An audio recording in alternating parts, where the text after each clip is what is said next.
Baie welkom by Leer Ken God. My naam is Abigail. En in hierdie video gaan ons nummer 15. Kom ons gaan nou kyk. Dis 'n groot lang hoofstuk. Maar okay. Kom ons maak gou ons oop toe en ons vra net gou vir die Here om vir ons die woord oop te maak.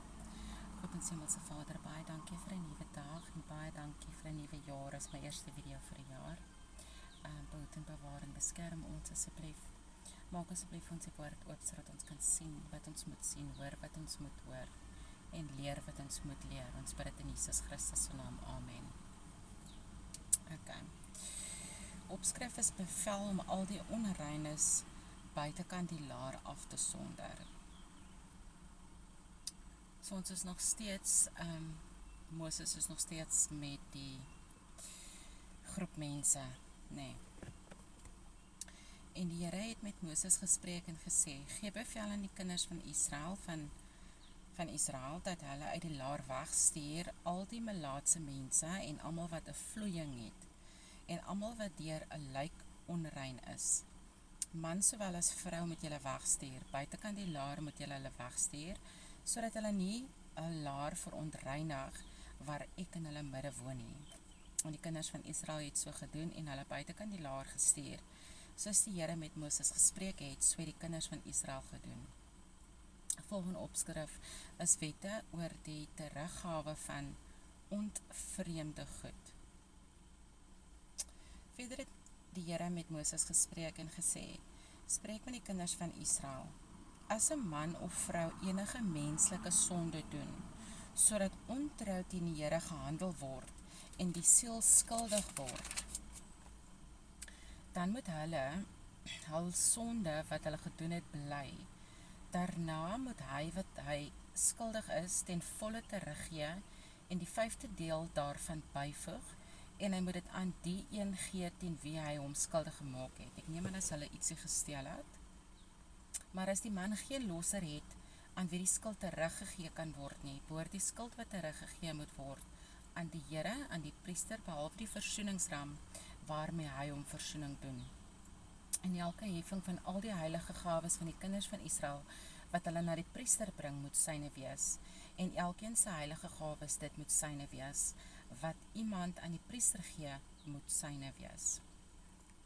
Die volgende opskrif is wet oor die jaloersheid. En dit is 'n baie lang hoofstuk. So ek neem aan, God is baie ernstig oor jaloesie.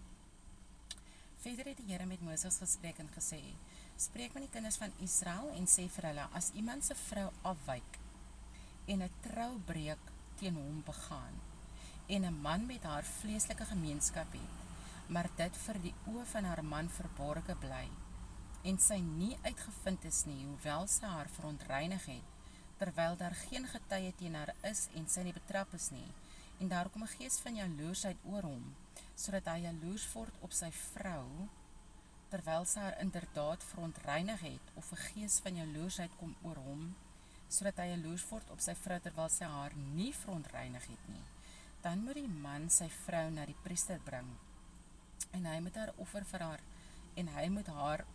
vir haar saambring, 'n tiende van 'n eva garsmeel, hy moet daar geen olie opgiet en geen wierook daar byvoeg nie, omdat dit 'n spysoffer van jaloersheid is, 'n gedenkoffer wat die ongeregtigheid in gedagtenis bring.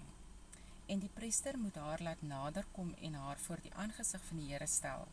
En die priester moet heilige water in 'n erdepot neem, en van die stof wat op die vloer van die tabernakel is, moet die priester neem en in die water gooi. Daarna moet die priester die vrou voor die aangesig van die Here stel en die hare van die vrou losmaak. En hy moet die gedenkoffer op haar hande sit. 'n Spysoffer van jaloersheid is dit, en in die hand van die priester moet daar wees die water van bitter smart, wat die vloek bring. En die priester moet haar besweer en aan die vrou sê, as geen man met jou gemeenskap gehad het nie, en jy, terwyl jy aan jou man toebehoort het,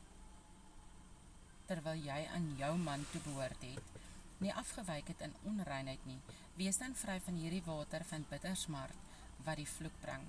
Maar as jy, terwyl jy aan jou man toebehoort het, afgewyk en jou verontreinig het, deurdat 'n man, behalwe jou eie man, met jou vleeslike gemeenskap gehad het.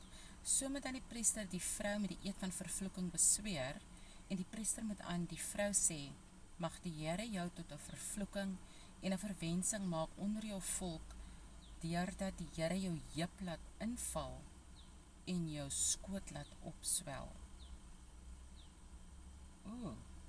Ek het geen idee wat dit beteken nie. Ek weet nie wat dit beteken as jou heup laat inval en jou skoot laat opswel. Daar is vers 21, nee. Vers 22, en mag hierdie water wat die vloek bring en in jou ingewande ingaan, om die skoot te laat opswel en die heup te laat inval, dan moet die vrou sê, amen, amen. Daarna moet die priester hierdie vervloeking op 'n blad skrywe, en dit in die water van bitter smart uitwis. En hy moet die vrou laat drink die water van bitter smart, wat die vloek bring, sodat die water wat die vloek bring in haar kan ingaan tot bitter smart. En die priester moet uit die hand van die vrou die spysoffer van jaloersheid neem, en die spysoffer vir die aangesig van die Here beweeg en dit na die altaar bring. Die priester moet ook van die spysoffer 'n handvol as gedenkoffer daarvan neem, en dit op die altaar aan die brand steek, en daarna moet hy die vrou van die water laat drink. En as hy haar die water laat drink het, dan sal, as sy haar verontreinig en teen haar man troubreek begaan het, die water wat die vloek bring, as bitter smarte in haar ingaan, en haar skoot sal opswel en haar heup inval. En die vrou sal onder die volk 'n vervloeking wees, maar as die vrou haar nie verontreinig het nie, maar rein is, sal sy vry wees en swanger word. Dit is die wet wat oor die jaloersheid, as 'n vrou afwyk terwyl sy aan haar man toebehoort het, en haar verontreinig. Of as 'n man die gees van jaloersheid kom, en hy op sy vrou jaloers word, dan moet hy die vrou voor die aangesig van die Here stel. En die priester moet met haar handel volgens hierdie hele wet. En die man sal vry wees van ongeregtigheid, maar die vrou sal haar ongeregtigheid dra. Wat ek nogals baie interessant vind, is die feit dat die Bybel praat van die gees, né? Die gees van jaloersheid. Nou, ek is nie 100% seker wat hulle bedoel met die gees is. Is dit 'n evil spirit? Is dit net 'n spirit? Is dit 'n demon? I've no clue. En ek moet actually my highlight saambring, dat ek volgende keer hier goed kan highlight of net 'n notaboek saambring. Maar in die case, dis die einde van hoofstuk 5. Tot 'n volgende video.